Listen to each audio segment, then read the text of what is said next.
So in the literature, there are articles and books asking similar questions. But the originality of my book, I argue, is the two characteristics of it. One, many alternative explanations only focus on contemporary problems without explaining what makes Muslims very successful in their early history. My book filled this gap by trying to explain not only contemporary problems, but also early achievements of Muslims. Second, many books engage in Muslim problems, focusing on Muslim world per se. But my book, at least to a certain extent, tried to compare Muslim countries with Western European countries. And this comparative analysis brings a more general argument. The argument is that from the 8th to mid-11th century, the Muslim world had two dynamic creative classes. One was the class of independent scholars. The other was the class of independent merchants. We can call them an early prototype of bourgeoisie. So these two classes were really dependent and supporting each other.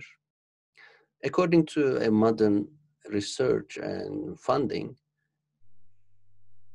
in the Muslim world from the 8th to mid-11th century, only 9% of Islamic scholars were state officials paid by the state, but over 90% of them were privately funded. And most of them were funded by commerce. Either themselves were merchants like Abu Hanifa, or their families were merchant families. So that was the secret ingredients for the early achievements of Muslims, having independent scholars, independent merchant class, creating a philosophical and intellectually vibrant environment and creating economically very dynamic environment.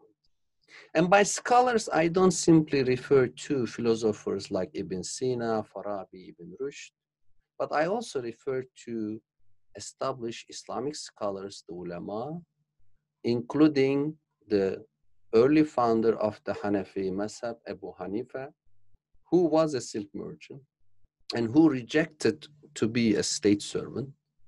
And most of these funding early Islamic scholars paid the price for standing up against authoritarian state leaders. Some of them were imprisoned, some of them tortured, but the way they stand up against the government and put a distance between themselves and political authority really create an environment of certain level of separation between religious authorities and state authorities in the Muslim world.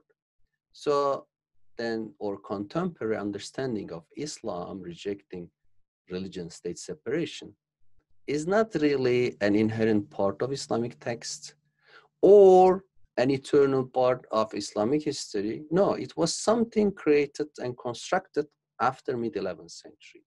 Until the mid-11th century, Muslim world experienced certain level of religion-state separation, diversity, dynamism.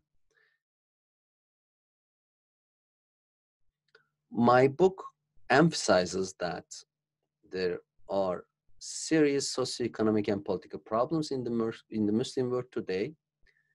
It is not a result of Islam because Muslims had 4 or 5 centuries of a brilliant civilization with Islam in their early history. It's not about Western colonization because when colonization began, Muslims already had problems. It is not institutions per se because institutions were created by human beings and we have to pinpoint who the humans, actors, who the classes are.